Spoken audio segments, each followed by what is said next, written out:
So this morning, the SEC will vote on a long-awaited and highly contested climate disclosure rule. If approved, it would require publicly traded companies to share climate change-related information with investors. And that includes the risks that the climate change may pose to their business and how much that they're contributing to it. So I want to bring in Mindy Lubber now to discuss the vote. She's the CEO and president of CERIS, I think, a nonprofit sustainability advocacy organization. Did I say the name of the organization correctly?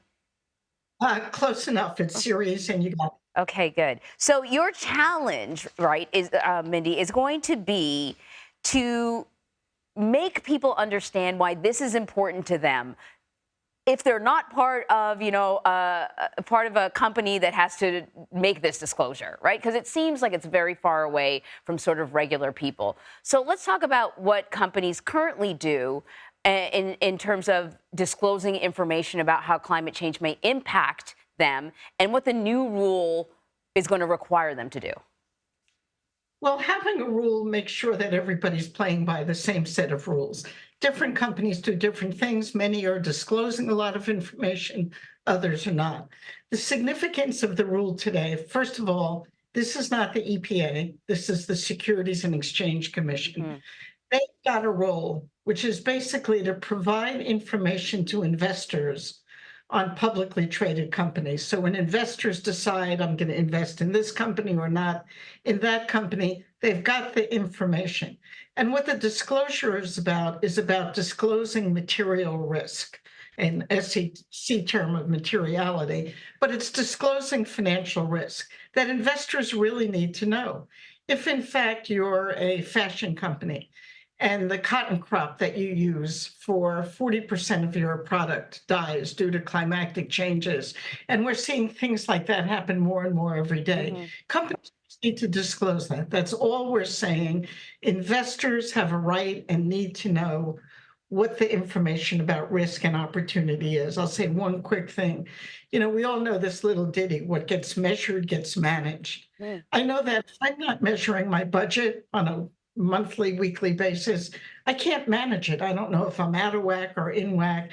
So largely what we're asking and what the SEC is asking is for companies to measure their risk and to disclose it so investors know where their weak spots are or strong spots for investing. I think that's really interesting. What was that line? What is measured gets noticed?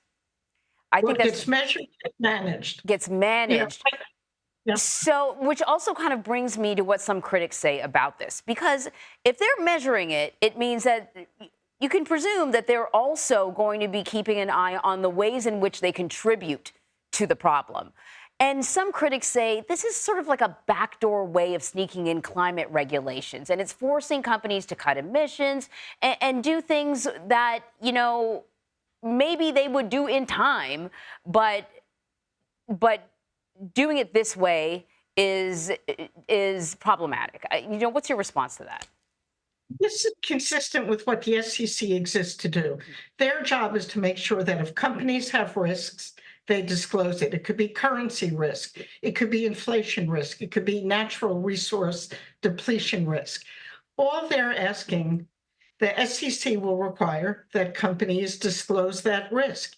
It is normal standard fare. It is not about anything more than it says, and investors need that information. And the reality is this is being done around the world. This just brings the US into play, into consistency with many parts of the world. And if you're a multinational company doing a set of regulations for Europe, another set for Singapore, another set for China, another set for the US, that's not good for the companies. It's not good for the investors. The more alignment, the better.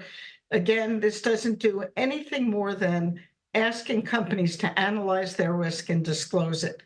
Now, you're right. If, in fact, they understand their risk is higher than they thought, they might manage things differently. But that's a good thing. Good management and good governance of companies is a good thing. And Mindy, I've heard other people say, yeah, that's fine, but how can you predict that you're going to get a Category 6 hurricane that blows through and, wipes out a manufacturing facility? You can't necessarily predict a lot of what climate change will do.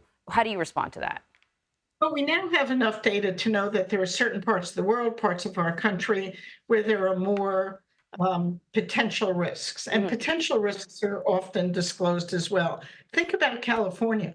We weren't seeing the risks year after year after year from droughts, from floods, or Texas today, and the kind of risks from climatic changes and forest fires. Insurance companies are predicting those risks. They're pulling out of states Mm. like California based on those predictions.